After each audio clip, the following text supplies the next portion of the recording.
Good morning बच्चों। देखो अभी बहुत प्रॉब्लम आ रही है नेट की वजह से, तो वीडियो बना नहीं पा रहा मैं और आप लोगों के पास पहुंच भी नहीं पा रहे। ठीक है फिर भी अपन लेक्चर नंबर 7 की बात करते हैं आज। इससे पहले वाला जो अपना लेक्चर था उसमें मैंने बात की थी इंटरनल एनर्जी की, आंतरिक ऊर्जा की। ठीक है, अब इंटरनल एनर्जी के बाद आज अपन पढ़ेंगे फर्स्ट लॉ ऑफ थर्मोडायनेमिक्स, उष्मागतिकी का प्रथम नियम या ऊर्जा संरक्षण का नियम।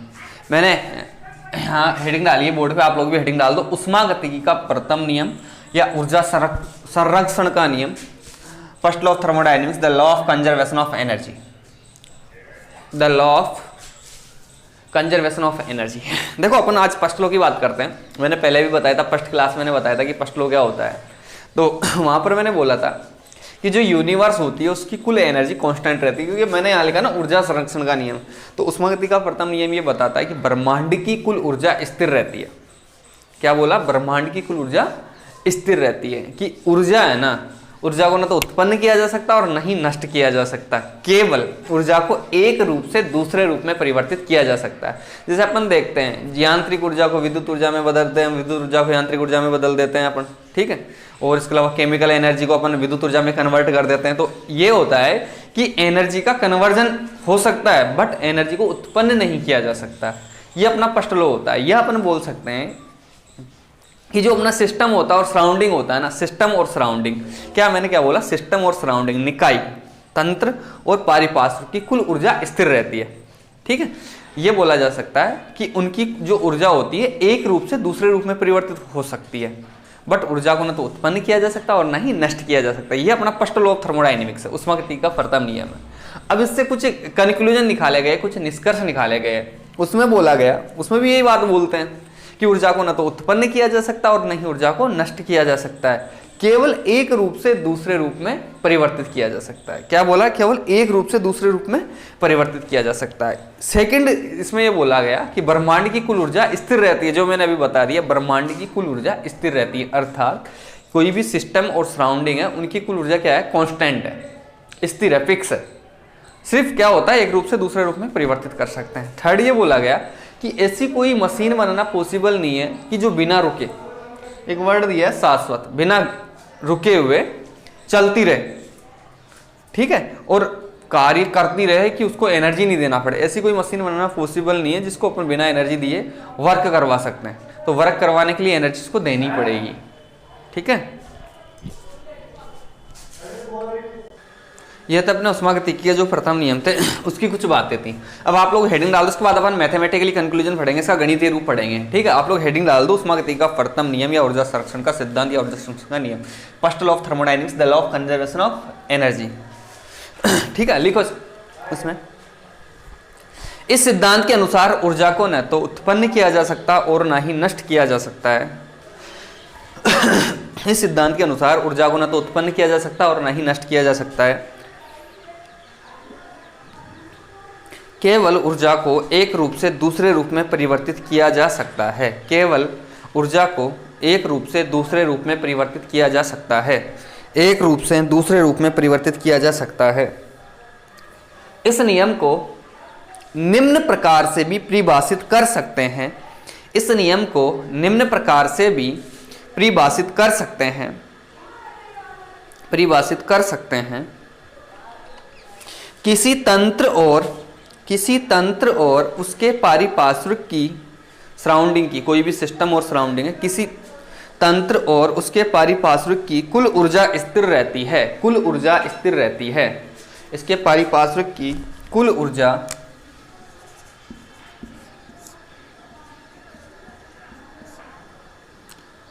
स्थिर रहती है, कुल ऊर्जा स्थिर रहती है। ठीक है, अब नीचे लिखो आप, पैराग्राफ चेंज करके। उष्मागतिकी के प्रथम नियम से निम्नलिखित निष्कर्ष निकाले जा सकते हैं। निम्नलिखित निष्कर्ष निकाले जा सकते हैं। उष्मागतिकी के प्रथम नियम से निम्नलिखित निष्कर्ष निकाले जा सकते हैं। निम्नलिखित निष्कर्ष निकाले जाते हैं। अब कंक्लूजन क्या है? इन्हीं में से कंक्लूजन निकाले गए हैं। फर्स्ट लिखो, ब्रह्मांड की कुल ऊर्जा स्थिर रहती है। यूनिवर्स की टोटल एनर्जी कांस्टेंट रहती है। ब्रह्मांड की कुल ऊर्जा स्थिर रहती है, ब्रह्मांड की कुल ऊर्जा स्थिर रहती है, अर्थात किसी तंत्र और उसके पारिपार्श्विक, अर्थात कोई भी सिस्टम और सराउंडिंग, किसी तंत्र और उसके पारिपार्श्विक की कुल ऊर्जा स्थिर रहती है, यद्यपि आल्दो ऊर्जा का रूपांतरण संभव है। जो एनर्जी का कन्वर्जन है वो पॉसिबल है, यद्यपि ऊर्जा का रूपांतरण संभव है, पॉसिबल है, यद्यपि ऊर्जा का रूपांतरण संभव है। ये अपना फर्स्ट कंक्लूजन हो गया। सेकंड लिखो इसमें, यदि किसी प्रक्रम में से कोई भी प्रोसेस हो गया, उस प्रोसेस के दौरान अपन बोलते हैं ना एनर्जी कम हो जाती है, तो किसी दूसरे प्रोसेस के द्वारा उसमें एनर्जी दोबारा आ जाती है, उसी के समान जितनी मात्रा में एनर्जी गई उसी, जैसे मेरे पास 500 रुपये थे, 500 में से मैंने 200 रुपये खर्च कर दिए, पर दूसरे प्रोसेस से मेरे पास 200 रुपये फिर आ गए, तो मेरे पास 500 रुपये कॉन्स्टेंट है। ठीक है, तो वैसे ही क्या बोला गया है कि यूनिवर्स की कुल ऊर्जा कांस्टेंट रहती है, एक चल भी गई तो दूसरे रूप में वापस आ जाती है। तो सेकंड लिखो, यदि किसी प्रक्रम में से निश्चित मात्रा में ऊर्जा, यदि किसी प्रक्रम में से निश्चित मात्रा में ऊर्जा लुप्त होती है मतलब गायब होती है, कम होती है, लुप्त होती है, तो उसके समतुल्य, उसकी इक्विवेलेंट, उसके समतुल्य, उसके समान, उसके समतुल्य जितनी गई उतनी वापस आती है, उसके समतुल्य दूसरे प्रकार की ऊर्जा अन्य रूप में प्रकट अवश्य होती है। दूसरे प्रकार की ऊर्जा अन्य रूप में प्रकट अवश्य होती है। ठीक है, थर्ड लिखो, एक ऐसी शाश्वत का मतलब होता है बिना सांस लिए, बिना रुके हुए, लगातार, एक ऐसी पेरिप्यूचुअल मशीन, एक ऐसी शाश्वत गति मशीन, पेरिपेचुअल इंग्लिश वर्ड है इसका शाश्वत का, एक ऐसी शाश्वत गति मशीन बनाना संभव नहीं है, इम्पॉसिबल है, संभव नहीं है, जिस पर बिना ऊर्जा खर्च किए कार्य प्राप्त किया जा सके। कार्य करवाने के लिए अपन को ऊर्जा देनी पड़ेगी।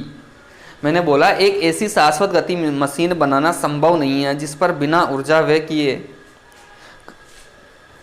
या बिना ऊर्जा खर्च किए कार्य प्राप्त किया जा सके।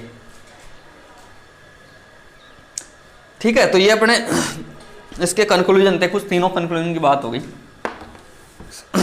देखो अब अगली हेडिंग अपनी उष्मागतिकी के प्रथम नियम का गणितीय निरूपण, इसी के अंदर है उष्मागतिकी के प्रथम नियम का गणितीय निरूपण। यह अपन बोल सकते हैं, इंग्लिश में बोलते हैं mathematical formulation of first law of thermodynamics, mathematical formulation of first law of thermodynamics. अब इसको अपन मैथमेटिकली कैसे लिखते हैं तो आराम से समझना आप, है ना, कोई दिक्कत नहीं आएगी। मान ला अपन ने कोई एक गैसीय तंत्र है, मैंने क्या बोला, कोई भी सिस्टम है, अपन क्या बोलते हैं अवस्था परिवर्तन। अवस्था परिवर्तन का मतलब हो गया प्रारंभिक अवस्था से अंतिम अवस्था की, एक बार जो पहली स्टेट है उसकी प्रारंभिक अवस्था होती है, उसके बाद उसकी अंतिम अवस्था होती है। मैंने बोला माना कोई भी गैसीय तंत्र है, उसकी अवस्था ए, उसमें जो भी अवस्था होगी उसके अंदर ऊर्जा है, उस अवस्था ए में ऊर्जा E है। अब मैं बोल रहा हूं कि जो सिस्टम है ना वो कुछ एनर्जी एब्जॉर्ब करेगा, अवशोषित करेगा और अवशोषित करके अवस्था परिवर्तन करेगा। अवस्था परिवर्तन का मतलब अगर प्रारंभिक अवस्था में तो अंतिम अवस्था में भी जाएगा। मान लिया मैंने वो अंतिम अवस्था उसकी B है और उसके अंदर उसकी ऊर्जा क्या है EB। तो मैं क्या बोल रहा हूं कि अवस्था परिवर्तन के दौरान तंत्र की जो ऊर्जा है ना उसमें होने वाला चेंज या होने वाली वृद्धि, होने वाली ग्रोथ को अपन निम्न प्रकार से लिख सकते हैं, delta E equal to EB minus EA। मैंने क्या लिख दिया इसको, delta E equal to EB minus EA। अब मैं बोल रहा हूं कि अवस्था परिवर्तन हुआ, ऊर्जा अवशोषित हुई, तो उस टाइम पे उसने कुछ कार्य भी किया। तो मैं क्या बोल सकता हूं कि यहाँ पर तंत्र द्वारा अवशोषित उष्मा से होने वाला कार्य माना मैंने बोल दिया W है।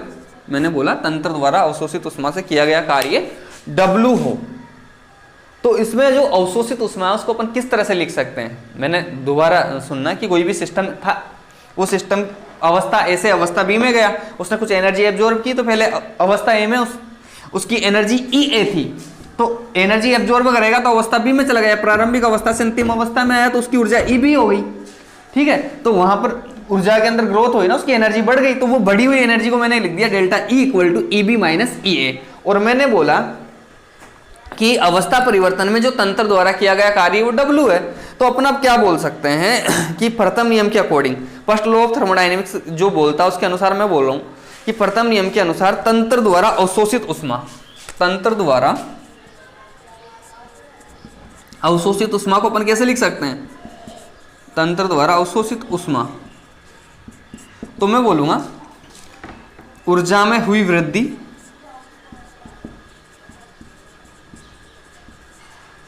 प्लस तंत्र द्वारा किया गया कार्य, प्लस तंत्र द्वारा किया गया कार्य। तो अपन क्या लिख सकते हैं, तंत्र द्वारा अवशोषित उष्मा को क्यों मान लिया, ऊर्जा में होने वाली जो वृद्धि है उसको अपन बोल रहे हैं डेल्टा ई, प्लस तंत्र द्वारा किया गया कार्य। तंत्र द्वारा किया गया कार्य कैसा होता है, नेगेटिव। तो अपन इसको क्या लिख सकते हैं, delta E equal to minus W. अब इसको ऐसे भी लिख सकते हैं ना, delta E equal to Q plus W. अपना यही फर्स्ट लॉ ऑफ थर्मोडायनेमिक्स का मैथमेटिकली फॉर्मुलेशन है। एक बात याद रखना, एक सुनो, एक बार समझ में भी आ रही होगी आप लोगों के, क्यू प्लस डब्ल्यू क्या है, फाथ फंक्शन है, बट इन दोनों का जो योग है ना, इनका जो सम है ना, वो क्या है, डेल्टा ई। और डेल्टा ई क्या होता है, स्टेट फंक्शन। तो ये बात याद रखना है कि इन दोनों का योग जो होता है वो तो क्या होता है, स्टेट फंक्शन होता है, जबकि क्यू और डब्ल्यू क्या होता है, फलन होते हैं। तो ये अपना उष्मागतिकी का प्रथम नियम है, ठीक है। और यहां पर मैंने कार्य को नेगेटिव लिखा क्योंकि तंत्र द्वारा होने वाला कार्य नेगेटिव होता है। तो आप लोगों ने हेडिंग डाल दी कि मेरे हिसाब से उष्मागतिकी के प्रथम नियम का गणितीय निरूपण। और इसमें आप लिखो जल्दी जल्दी, क्योंकि ज्यादा बड़ा वीडियो नहीं बनवाना मुझे। माना एक गैसीय तंत्र की अवस्था ए में, माना एक गैसीय तंत्र की अवस्था ए में ऊर्जा ई ए है। माना एक गैसीय तंत्र, माना एक गैसीय तंत्र की अवस्था ए में ऊर्जा ई ए है। यह तंत्र उष्मा की कुछ मात्रा, यह तंत्र उष्मा की कुछ मात्रा क्यू अवशोषित करके अवस्था बी में चला जाता है, अवस्था बी में चला जाता है। यह तंत्र उष्मा की कुछ मात्रा क्यू अवशोषित करके अवस्था बी में चला जाता है, जहां उसकी ऊर्जा Eb हो जाती है, जहां उसकी ऊर्जा Eb हो जाती है। इस प्रकार तंत्र की ऊर्जा में हुई वृद्धि, इस प्रकार तंत्र की ऊर्जा में हुई वृद्धि delta E equal to Eb minus Ea। इस प्रकार तंत्र की ऊर्जा में हुई वृद्धि, लिखो इसमें delta E equal to Eb minus Ea, Eb minus Ea। अब नीचे लिखो, इस अवस्था परिवर्तन में माना कि, इस अवस्था परिवर्तन में माना कि तंत्र द्वारा, इस अवस्था परिवर्तन में माना कि तंत्र द्वारा किया गया कार्य W हो तो, किया गया कार्य W हो तो फर्तम नियम के अनुसार तंत्र द्वारा अवशोषित उष्मा, फर्तम नियम के अनुसार तंत्र द्वारा अवशोषित उष्मा इक्वल टू ऊर्जा में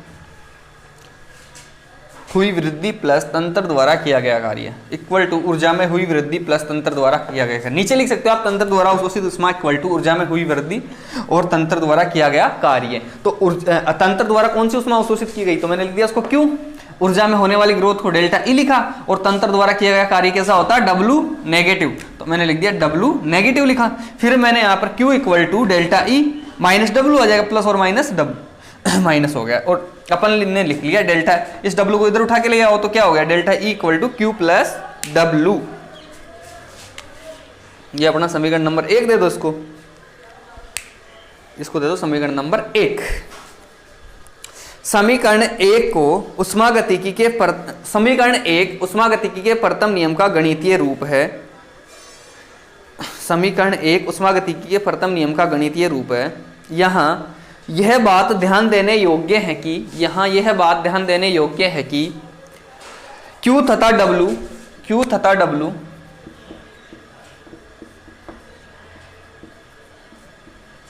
Q तथा W फत फलन है, Q तथा W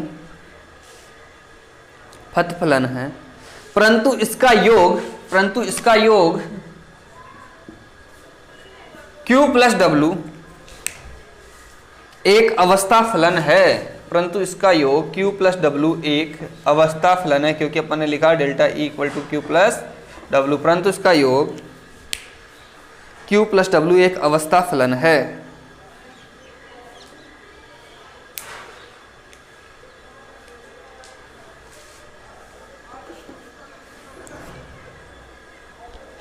देखो अपन को W का मान पता है, W का मान क्या होता है, PdV होता है ना। ये मिटा दिया मैंने, लो। अब देखो यहाँ पर अपन, मैं बोल रहा हूँ कि अपना जो फॉर्मूला आया था delta E equal to Q plus W, इसमें अगर अपन ये समीकरण नंबर जो 1 आया था,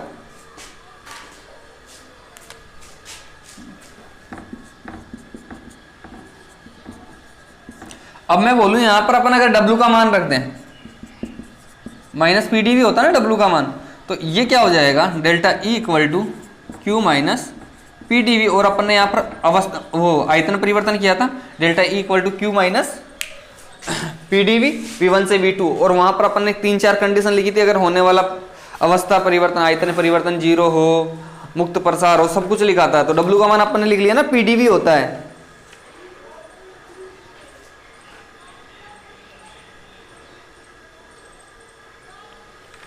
ठीक है, तो इसमें लिखो आप नीचे, डब्ल्यू का मान समीकरण 1 में रखने पर प्रथम नियम को, डब्ल्यू का मान 1 में रखने पर प्रथम नियम को निम्न रूप में लिखा जा सकता है, delta E equal to Q minus P D V V1 से V2 समाकलन का चिन्ह लगा देना। अब ये इस बात में मत उलझाना कि माइनस लिख दिया प्लस लिख दिया, क्योंकि यहाँ पर अपन फॉर्मूला लिख रहे हैं delta E equal to Q plus W, जैसे ये है। अब मुझे नहीं पता क्या था, मैं अब उसको वहां शुरू से मत लेना आप लोग, तो यहाँ पर देखना delta E equal to Q plus W है, तो डब्ल्यू अपन ने लिखा तंत्र द्वारा होने वाला कार्य, माइनस होता तो अपन ने लिख दिया माइनस पी डी वी, तो डेल्टा ई इक्वल टू हो गया क्यू माइनस V1 से V2। आप लोगों के दिमाग में होना चाहिए delta E equal to Q plus W, अगर फर्स्ट लॉ ऑफ थर्मोडायनेमिक्स की बात आती है जब भी, तो दिमाग में क्लिक होना चाहिए delta E equal to Q plus W. ठीक है, कई बार काम आएगा ये, इसलिए बोल रहा हूँ। तंत्र द्वारा होने वाला कार्य कौन सा होता है, नेगेटिव होता है। बहुत सारी बुक्स में क्या है, यहाँ पर प्लस माइनस का लफड़ा होता है, तो कंफ्यूज हो जाते हैं, तो कंफ्यूज नहीं होना अपन को कुछ भी। Delta E equal to Q plus W याद रखो आप। तो तंत्र द्वारा अवशोषित करने पर क्यू का मान धनात्मक, तंत्र द्वारा उष्मा अवशोषित करने पर क्यू का मान धनात्मक तथा मुक्त करने पर ऋणात्मक होता है, तथा मुक्त करने पर ऋणात्मक होता है। इसी प्रकार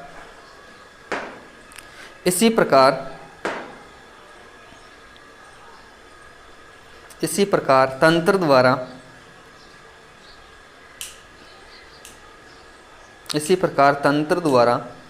कार्य करने पर डब्ल्यू का मान ऋणात्मक तथा इसी प्रकार तंत्र द्वारा कार्य करने पर डब्ल्यू का मान ऋणात्मक तथा तंत्र पर कार्य करने पर डब्ल्यू का मान धनात्मक होता है। डब्ल्यू का मान धनात्मक होता है। अब नीचे लिखो, जब तंत्र में अनंत सूक्ष्म परिवर्तन हो तो, जब तंत्र में अनंत सूक्ष्म परिवर्तन हो तो समीकरण 1 को निम्न रूप में भी लिखा जा सकता है। समीकरण 1 को निम्न रूप में भी लिखा जा सकता है। अब यहाँ पर ये डी लगा देना, और क्या है, स्मॉल चेंज के लिए डी लिखते हैं अपन। याद यही रखना दिमाग में, delta E equal to Q plus W. ये जब तंत्र में अनंत सूक्ष्म परिवर्तन हो तो समीकरण 1 को निम्न रूप में लिखा जा सकता है, D E equal to D Q plus D W. ठीक है, तो ये अपना फर्स्ट लॉ ऑफ थर्मोडायनेमिक्स था। मैं आशा करता हूँ आप लोगों को समझ में आ रहा होगा, नोट्स बना रहे होंगे आप। अच्छी बात है, एक बार जो नोट्स बना रहे हैं ना, मुझे बता देना कि हम लोग नोट्स बना रहे हैं। ठीक है, थैंक यू सो मच।